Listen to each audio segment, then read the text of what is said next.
What's up, Packer fans? I'm Narad Chapik, host of Point Alert Packers podcast. Thank you for being here, and thank you for checking out this video. There is some big-time football about to be played on Monday night as the Green Bay Packers travel over to Minnesota to face off against the Minnesota Vikings on Monday Night Football with the NFC North on the line for the Green Bay Packers. And there are some rumblings and rumors that Green Bay might be the underdogs. I'm going to dive into that. There might be some credibility to it, so I'm going to give you my game thoughts, some statistics, my 3 keys to victory. Guys, it is time to once again pour ourselves another Packers podcast.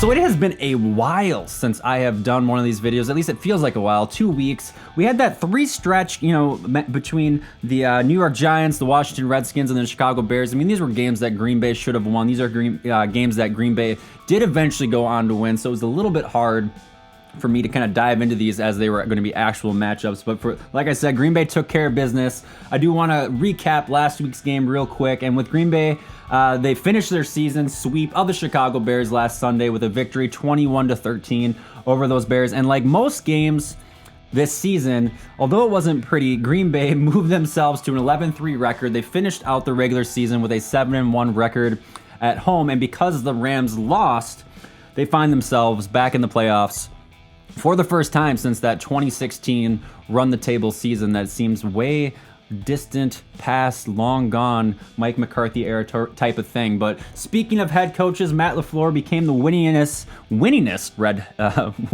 head coach last week when they faced off, or 2 weeks ago when they faced off against the Washington Redskins, and he added another win to that column with 11 wins on the season, and he became the first Packers rookie head coach to make the playoffs in his first season, and that is just an absolute crazy accomplishment for someone who is coming into that rookie season. When we talk about the whole lineage and the Packers' history of coaches and everything like that, for Matt LaFleur to have that success, I absolutely love this pick when they decided to sign him back in January. I think he has done absolutely wonderful things. I think there is a lot of hope for the future with Matt LaFleur, and this is just kind of a stepping stone in what I see to be a long, successful career for Matt LaFleur. But as for the players, Adams was Green Bay's, of course, leading receiver with 7 receptions, 103 yards, and a touchdown. Aaron Jones himself added 2 more rushing touchdowns to his resume, and that brings his season total up to 14, which is a league-leading 14 rushing touchdowns, and his 17 total touchdowns on the season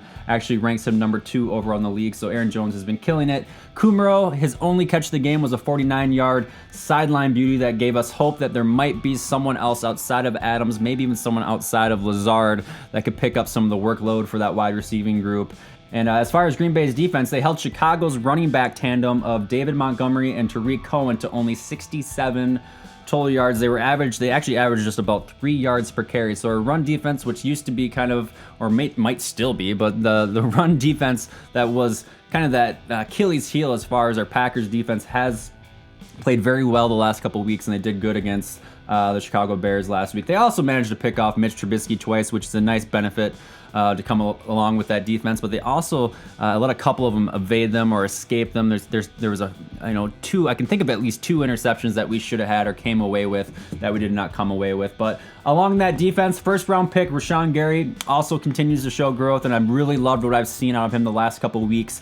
Fun fact for you, he has only had 31 combined snaps in his last 2 games against Washington and Chicago. And in those 31 snaps, he amassed 7 tackles, 2 for a loss, and had that 1 sack against Mitch Trubisky on Sunday. So even though his workload is not there like it is for Preston and Zadarius Smith, he's been kind of able to come in here and learn and become a contributing factor. And I'm really excited to see what he can do for this team as we head into the playoffs and make this stretch run towards the Super Bowl. However, not everything is beautiful in Green Bay. After they went up 21-3 with 7 minutes and 48 seconds remaining in the third quarter, the Packers offense next 5 possessions resulted in a combined 18 plays, 9 total yards, and 5 punts. And their last 4 possessions of the game all resulted in 3 and outs with a total of -4 yards. This has been a reoccurring formula for the Packers this season, and although they have found themselves with the same record, top of the NFC with San Francisco, Seattle,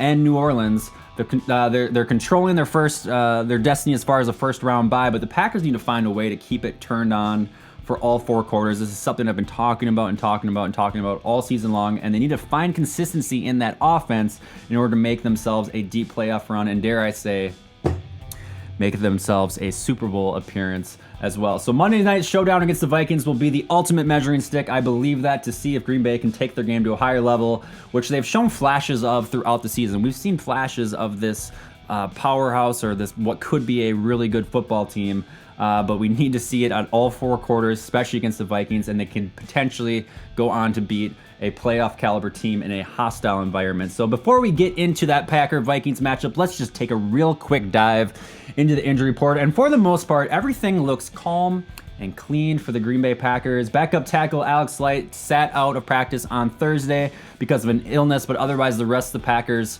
53-man roster was either a full participant or limited participant with no immediate danger of someone missing any playing time on Monday night. But the biggest headline in all of the injury report has to come from Minnesota's side, and that is with early reports and indications that Dalvin Cook will not suit up and play on Monday night. And not only Monday night, there are even rumors that he might sit out the next 2 weeks, even next week's game against Chicago. So he's been struggling with a shoulder injury that's taken him out of the last couple contests, so he's been kind of fighting through it. He's been starting these games, but then he sat out. And I have to believe that this decision will be made a whole lot easier for Mike Zimmer if the Rams end up losing on Saturday to San Francisco. With a Rams loss on Saturday, the Vikings would automatically clinch themselves a playoff berth. They would be the 6th seed and more than likely, face Green Bay at some point throughout the playoffs. So if Cook, in fact, doesn't play, their next leading rusher is Alexander Mattison. He is a rookie 3rd-round pick out of Boise State.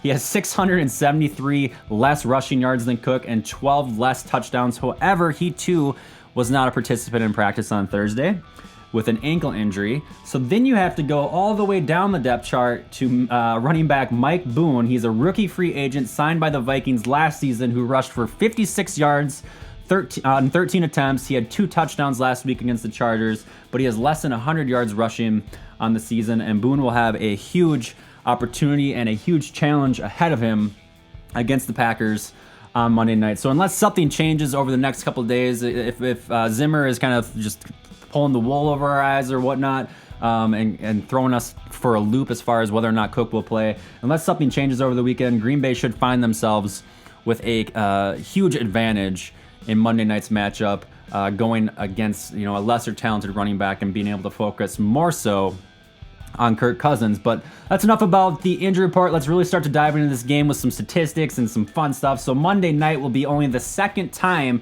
in the 59-year history between these two teams that both teams will enter the game with double-digit wins on the season. And this will the first meeting came back in 2015, which I will give a nod to the Vikings. You did come away with that victory.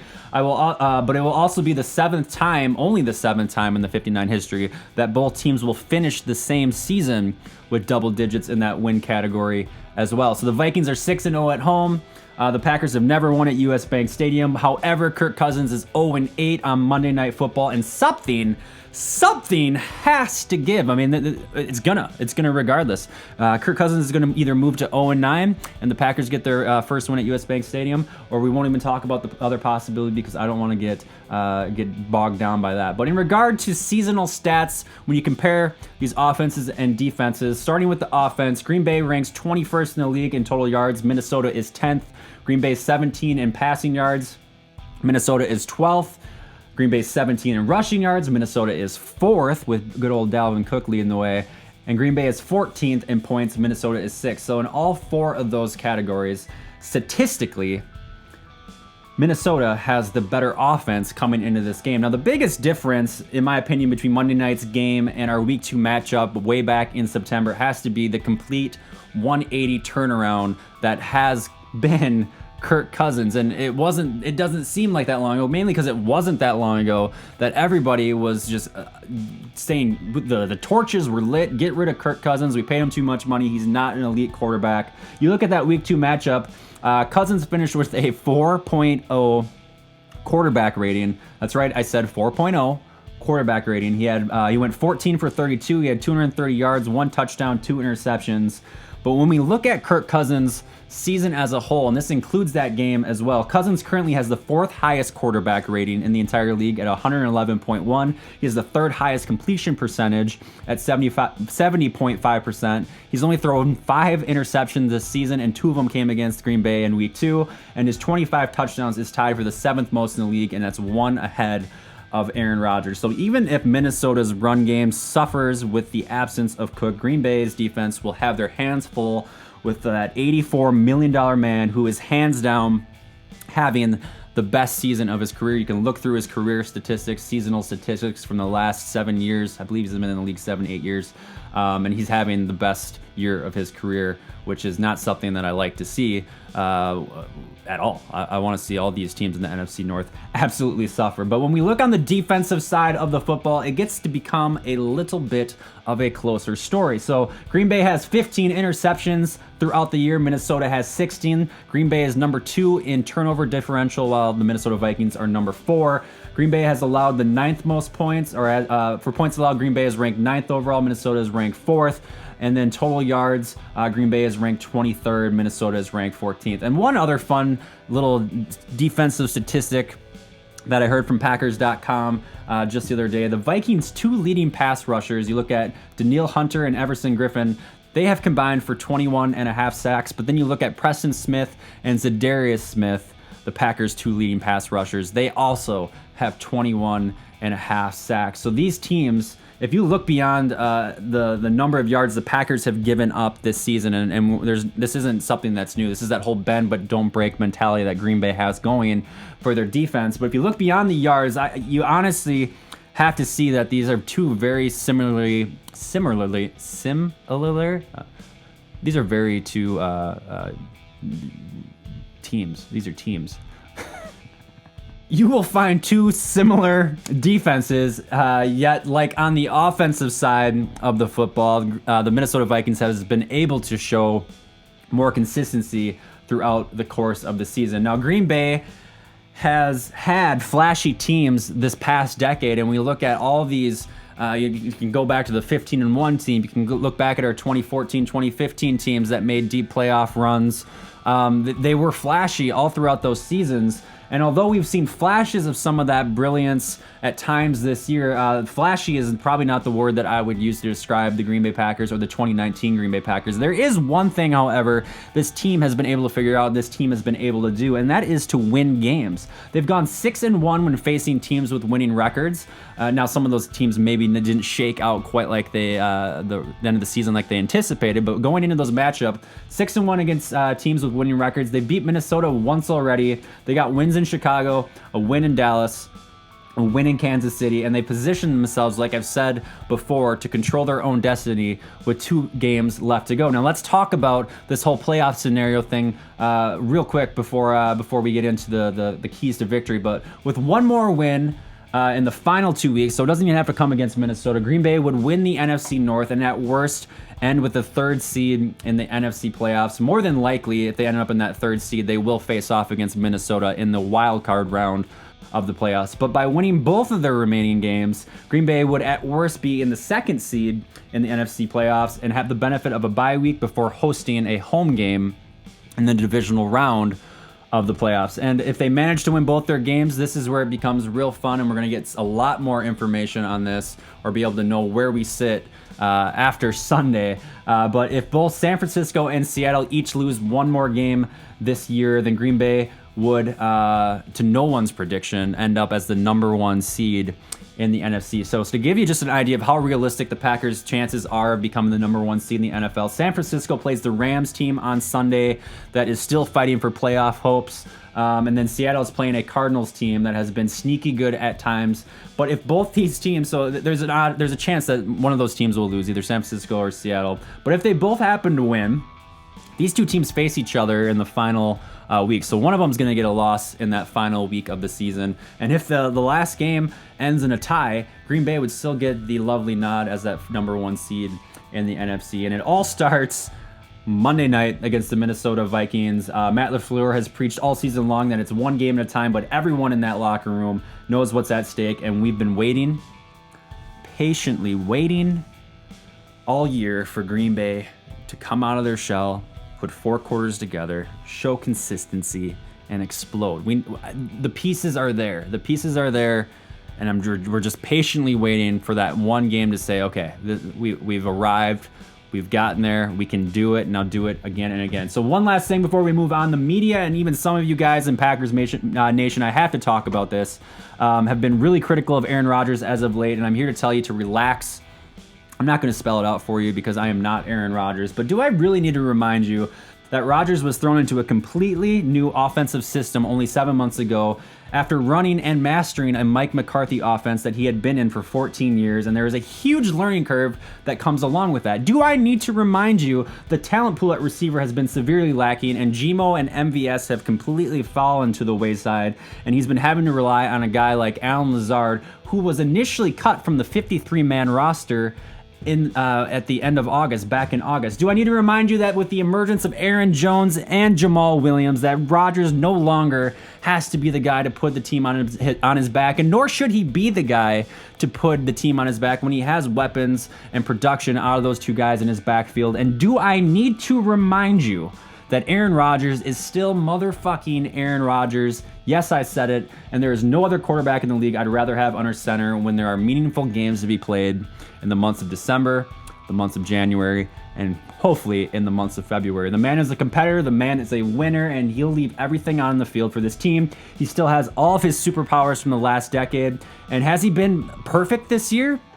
No, he has not been. Well, okay, so he was perfect back in week 7 when he faced off against the Oakland Raiders. But to my point, his arm talent is still there. His ability to scramble and evade the rush is still there. His IQ to read defenses and make calculated throws is still there. And think about this. If Rodgers gets it together, if he starts showing that Aaron Rodgers mojo that we are all accustomed to, this will be a scary team when he turns it on. Look out. That's something to get excited about. And with that, let's talk about my 2 keys and an X factor. That's right, I'm changing it up.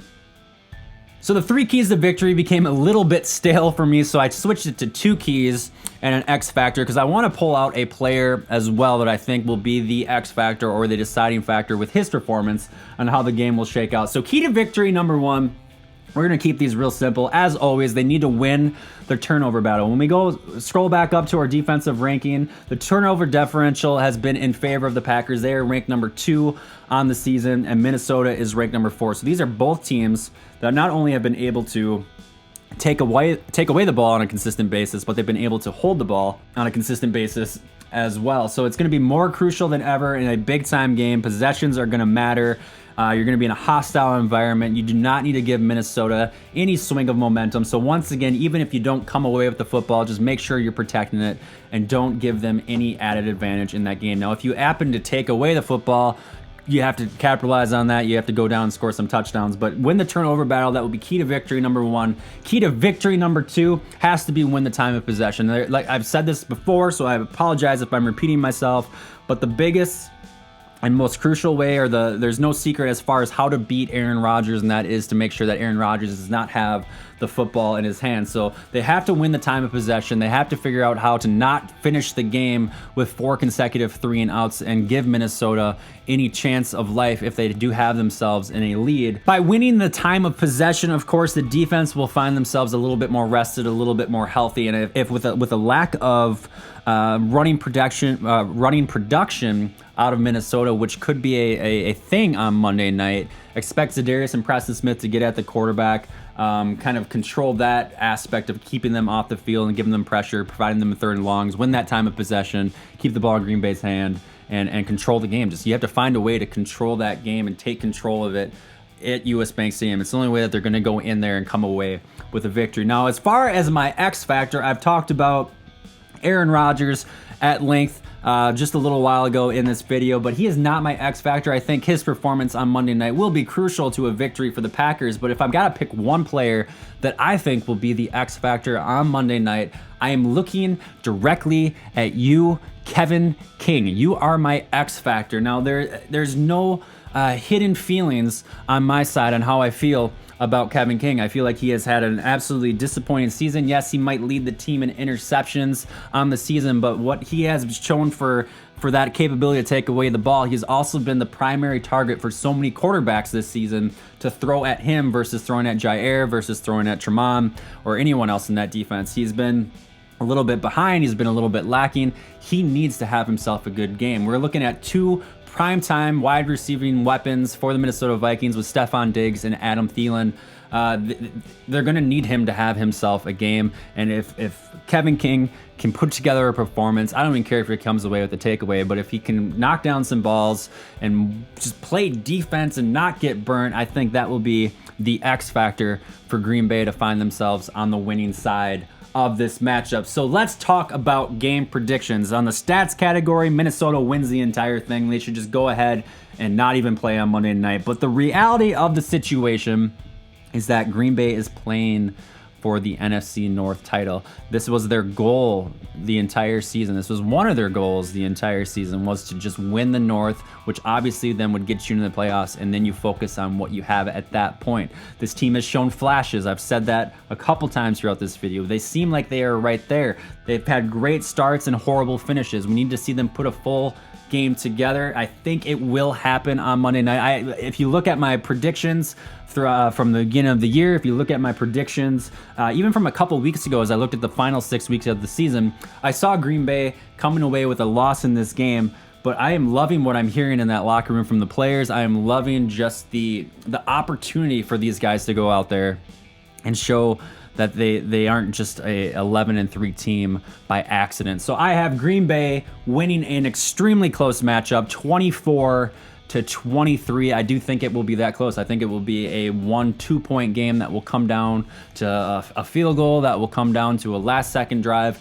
There's just so many things that point this to being a head-to-head matchup that is just going to be great for the NFL to watch. So again, Green Bay 24, Minnesota 23. Packers, I pray, will move to 12-3, but if they don't get yourself down. Still enjoy your Christmas, and know that with a win in Week 17 against the Lions, the Packers will still win the NFC North. I will not be live on Monday night, so to wrap up the video, I won't be live on Monday night. Like most of you, I will be watching the game, cheering on the Packers, having myself some Jello shots, drinking a couple brewskis, and I'd never say brewskis, and boy do I feel like a douchebag for even saying brewskis. But depending on how the holidays shake out, I may have a final thoughts video next Friday, or it could possibly be until December 30th that I will go live on Monday night. We'll recap the season, we'll look at where we're at, and look forward from that. So again, kickoff Monday night, December 23rd, US Bank Stadium. I believe it's 7:15, 7:30. Check your local listings. I appreciate you guys checking out the video. If you haven't already, hit that subscribe button, hit that like. If you hung out this long, absolutely appreciate it. You are the best. And until next time, I will see you on the internet. Thanks for watching.